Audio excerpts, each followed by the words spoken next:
Hello दोस्तों, आज मैं आप लोगों के लिए मार्शल मास्टर के लेटेस्ट एपिसोड को लेकर आ गया हूं। मुझे उम्मीद है कि आप लोगों को ये एपिसोड पसंद आएगा, तो प्लीज आप लोग वीडियो को लाइक कर दीजिएगा। तो चलिए आप लोगों का बिना कोई टाइम जाए के चलते हैं इस एपिसोड की तरफ। इस एपिसोड की शुरुआत में हम लोगों को चैंगसा को दिखाया जाता है, जो कि बोलता है अभी भी एक सिल्वर स्वॉर्ड बाकी है, मैं उसे भी एक्टिवेट कर लूंगा। और चैंगसा यह बोलने के बाद अपनी पावर को और भी बढ़ा देता है। इस चीज को दूर से ये लोग भी देख रहे होते हैं और इनमें से एक आदमी चैंगसा को बोलता है, क्या तुम फाइनल सुप्रीम कैडो को भी एक्टिवेट करना चाहते हो? ये आदमी चैंगसा को ये सब बोल ही रहा होता है, लेकिन तभी उसका दूसरा साथी इसे चुप करा देता है। और तभी हम लोगों को चैंगसा को दिखाया जाता है, जो कि यहाँ पर अपनी पावर को और भी ज्यादा बढ़ा रहा होता है। लेकिन इसकी पावर इतनी ज्यादा नहीं होती है कि वो आखिरी सुप्रीम कैडो को भी एक्टिवेट कर सके। इसलिए वो बोलता है क्या मैं अपने स्टोन की पावर को यूज करूँ, और वो ये बोलकर अपने सोल सी में चला जाता है, जहाँ पर हम लोगों को चैंगसा के स्टोन की एक झलक को दिखाया जाता है, जिसके अंदर से बहुत ही ज्यादा हैवी अमाउंट में एनर्जी निकल रही होती है। और इससे चैंगसा को बहुत ही ज्यादा पावर भी मिलता है, जिसकी वजह से हम लोगों को आसमान को दिखाया जाता है, जो कि पूरी तरह से बादल में ढक जाता है। और चैंगसा की बॉडी से बहुत ही अमाउंट में एनर्जी निकल रही होती है। इस चीज को देखकर ये डिसाइपल लोग आपस में बात करने लगते हैं कि गोल्डन स्वॉर्ड से बहुत ही ज्यादा लाइट आ रही है। ये लोग ये सब बोल ही रहे होते हैं, लेकिन तभी हम लोगों को चैंगसा को दिखाया जाता है, जो कि अपने स्टोन से और थोड़ी सी पावर को लेता है, जिसकी वजह से उसकी पावर और भी ज्यादा बढ़ जाती है और वो इस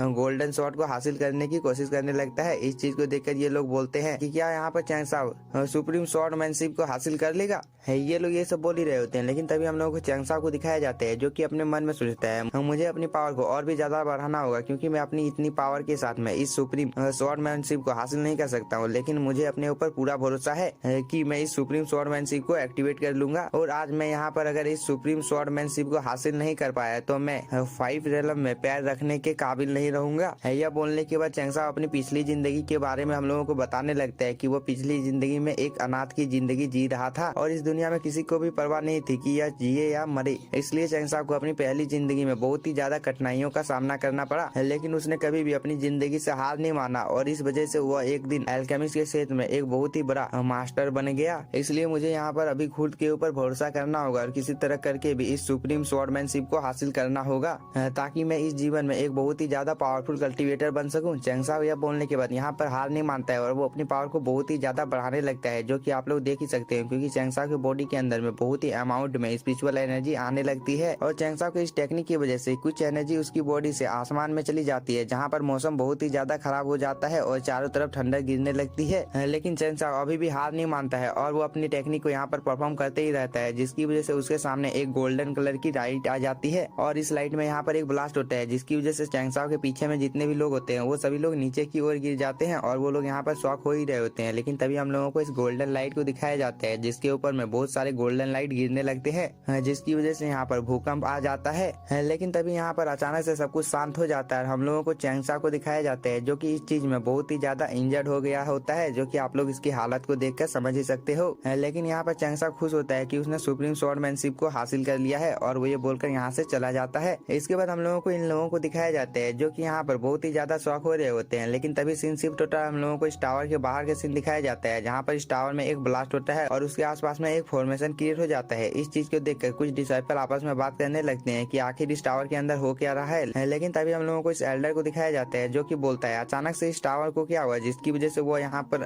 शोर मचा रहा था, क्योंकि आज से हजारों सालों में ऐसा इस टावर ने कभी भी नहीं किया था, लेकिन आज वो ऐसा क्यों कर रहा है। ये एल्डर ये सब बोल ही रहा होता है। लेकिन तभी हम लोगों को 2 लोगों को दिखाया जाता है, जो कि आपस में बात कर रहे होते हैं। 7 यंग मास्टर के सामने कभी भी ये डीमन स्वॉर्ड का इनहेरिटेंस नहीं आया है, और ये लोग ये बोलने के बाद नीचे उतर जाते हैं। इसके बाद हम लोगों को इस लड़की को दिखाया जाता है, जो कि दिखने में बहुत ही ज्यादा खूबसूरत लग रही होती है। लेकिन तभी हम लोगों को इस एल्डर को दिखाया जाता है, जो कि इस लड़की के सामने झुकते हुए बोलता है, यान सीजू आप यहाँ पर क्या कर रहे हैं? जिस पर इस लड़की की साथी इस लड़की को बताती है कि आपको ये एल्डर क्या बोल रहा है, जिस पर ये लड़की इस एल्डर को बोलती है मास्टर ऑफ फोर्स को डीमन स्वॉर्ड का इनहेरिटेंस बिलोंग करता है। इस पर ये एल्डर बोलता है 19 वर्ष की उम्र में मैं मास्टर कैसे बन सकता हूँ, मुझ में इतनी ज्यादा हिम्मत नहीं है। और ये एल्डर इस लड़की को बताने लगता है कि बिटियान जेड डीमन स्वॉर्ड का मास्टर मिस्टर जी से मुलाकात कीजिए। इस पर ये लड़की बोलती है, मास्टर यान तुम्हें यहाँ पर इतनी ज्यादा मासूम बनने की कोई भी जरूरत नहीं है, क्योंकि मैं भी यहाँ पर यही देखने आई हूँ कि इस बार के डीमन स्वॉर्ड के इनहेरिटेंस को कौन हासिल करता है। इसके बाद ये लड़की एल्डर यान को बोलती है, क्या मैं भी इस कंपटीशन में भाग ले सकती हूँ? जिस पर एल्डर यान बोलता है, आप कभी भी अपनी इच्छा अनुसार इस कंपटीशन में भाग ले सकती हो। इस बात को सुनने के बाद यह लड़की एल्डर यान का यहाँ पर शुक्रिया अदा करती है और वो इस टावर के अंदर में चली जाती है। इसके बाद हम लोगों को इस टावर के अंदर का सीन दिखाया जाता है, जहाँ पर ये लड़की अपेयर हो जाती है और वो धीरे धीरे कर